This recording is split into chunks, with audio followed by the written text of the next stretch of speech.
Welcome back दोस्तों, स्वागत है आप सबका एक और नई वीडियो में। दोस्तों आज की इस वाली वीडियो में हम बात करने वाले ऑटो इंडस्ट्री में होने वाली कॉस्ट कटिंग के बारे में और कार प्लेटफॉर्म के बारे में, तो वीडियो पूरी देखना। तो सबसे पहले अगर आप चैनल पर नए हो तो चैनल को सब्सक्राइब कर दीजिए और बेल आइकन को क्लिक कर दीजिए ताकि अगली वीडियो की नोटिफिकेशन आपको मिल सके। शुरू करते हैं वीडियो को। तो सबसे पहले हम बात करते हैं कार प्लेटफॉर्म के बारे में। ये कार में प्लेटफॉर्म क्या होता है, क्या आपने कभी ये सोचा है? अगर नहीं तो कोई बात नहीं, मैं आपको बता देता हूँ कार में प्लेटफॉर्म मतलब क्या होता है। इस व्हीकल प्लेटफॉर्म को हम नॉर्मल भाषा में चासी बोलते हैं। अब इसके ऊपर व्हीकल का base, frame, suspension system, steering और इंजन वगैरह सब कुछ फिट होता है। और जब भी कोई कंपनी एक प्लेटफॉर्म तैयार करती है उस वक्त वो लोग ये सोचते हैं कि ये प्लेटफॉर्म सिर्फ एक ही गाड़ी के लिए नहीं बल्कि कई गाड़ियों के लिए काम आए ताकि उनकी कॉस्ट यहाँ पर बच सके। और इसी चीज को कहते हैं maximising return of engineering investment. और इस चीज का सबसे तगड़ा एग्जांपल है Hyundai का K1 प्लेटफॉर्म। जी हाँ, ये वही प्लेटफॉर्म है जिस पर सेंट्रो, i10, इनकी सीडान, ओरा और अभी हाल ही में लॉन्च हुई एक्स्टर, ये सभी कार्स Hyundai की X1 प्लेटफॉर्म पर बेस है। और Hyundai ने इस K1 प्लेटफॉर्म के ऊपर 700 करोड़ रुपए का इन्वेस्टमेंट किया था। ये अमाउंट भले आपको सुनने में ज्यादा लगे, लेकिन एक ऐसी कंपनी जो इंडिया में second best selling car maker हो, उनके लिए ये 700 करोड़ वन टाइम इन्वेस्टमेंट है। क्योंकि Hyundai वाले इसी प्लेटफॉर्म के ऊपर बहुत सारी गाड़ियां लॉन्च कर सकते हैं। उन्हें उन नई गाड़ियों के लिए कोई नया प्लेटफॉर्म डेवलप करने की जरूरत भी नहीं पड़ेगी। तो इसी वजह से इनकी प्रोडक्शन कॉस्ट भी काफी कम होगी। एग्जाम्पल के लिए हाल ही में लॉन्च हुई एक्स्टर को देख लीजिए,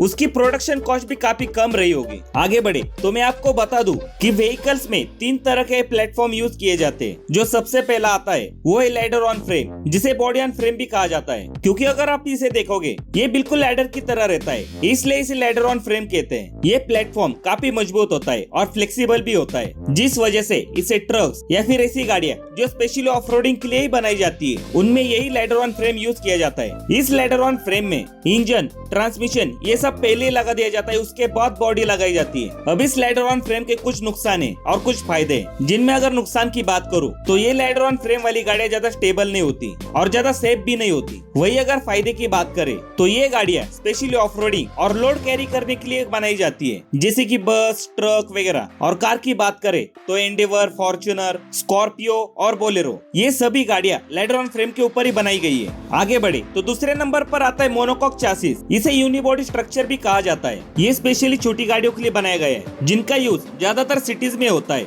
और इन्हीं गाड़ियों से बेहतरीन माइलेज निकल सकता है। और यही मोनोकॉक चासिस वाली गाड़ियां ज्यादा स्टेबल भी होती है और यही इन गाड़ियों की खास बात है। इसलिए आजकल की ज्यादातर गाड़ियों में आपको मोनोकॉक चासिस ही देखने मिलती है, जैसे कि स्पोर्ट्स कार या फिर एंट्री लेवल हैचबैक, इन सब में आपको यही चासिस देखने मिलती है। हाँ, लेकिन इसके कुछ नुकसान भी है। ये मोनोकॉक चासिस वाली गाड़ियां एक्सट्रीम ऑफ रोडिंग नहीं कर सकती, जैसे कि लैडर ऑन फ्रेम वाली गाड़ियां कर सकती है। आगे बढ़े तो हम बात करते हैं अभी तीसरे प्लेटफॉर्म की, और तीसरा प्लेटफॉर्म है मॉड्यूलर प्लेटफॉर्म। ये काफी इंटरेस्टिंग प्लेटफॉर्म है क्योंकि इस प्लेटफॉर्म पर आईसी इंजन वाली गाड़ी भी बन सकती है और अपनी इलेक्ट्रिक गाड़ी भी इस प्लेटफॉर्म के ऊपर बन सकती है, मतलब दोनों का कंबाइन। और इसका सबसे तगड़ा एग्जांपल है अपनी टियागो ईवी, जो कि आईसी इंजन के साथ भी आती है और ईवी के रूप में भी इस प्लेटफॉर्म के ऊपर ही आती है। और टाटा ने इस प्लेटफॉर्म को XO नाम दिया है। तो कुछ इस टाइप का होता है अपना मॉड्यूलर प्लेटफॉर्म, और इन्हें कहते हैं प्लेटफॉर्म शेयरिंग, जिससे गाड़ियों की कॉस्ट काफी कम हो जाती है। अगर यह बात कॉस्ट कटिंग और प्लेटफॉर्म शेयरिंग की हो ही रही है तो हम इंडिया की सबसे तगड़ी कंपनी मारुति सुजुकी को कैसे भूल सकते हैं। इनकी ज्यादातर गाड़ियां एक ही प्लेटफॉर्म पर बेस है, जो है हार्टेक प्लेटफॉर्म। जी हाँ, ये वही प्लेटफॉर्म है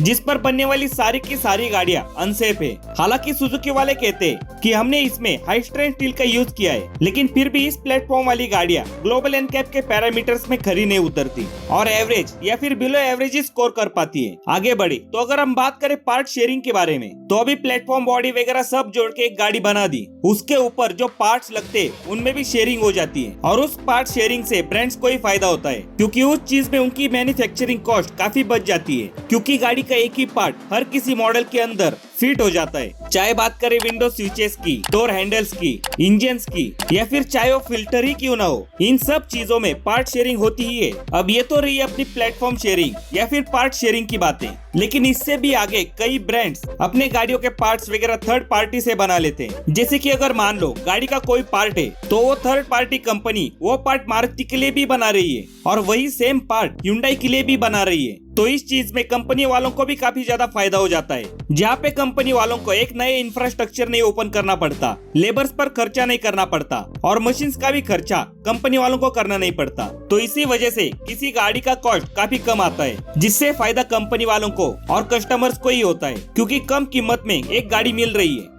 तो यही था भाई आज की वीडियो में प्लेटफॉर्म शेयरिंग और पार्ट शेयरिंग। आपको क्या लगता है इंडिया में कौन सी ऐसी कंपनी है जो ज्यादा कॉस्ट कटिंग करती है, और आपके क्या विचार है इस वीडियो के बारे में मुझे कमेंट्स में बता दीजिए। अगर वीडियो अच्छी लगी तो लाइक कर दीजिए और चैनल पर नए हो तो चैनल को सब्सक्राइब कर दीजिए। मिलते हैं अगली वीडियो के साथ वापिस, तब तक के लिए बाय।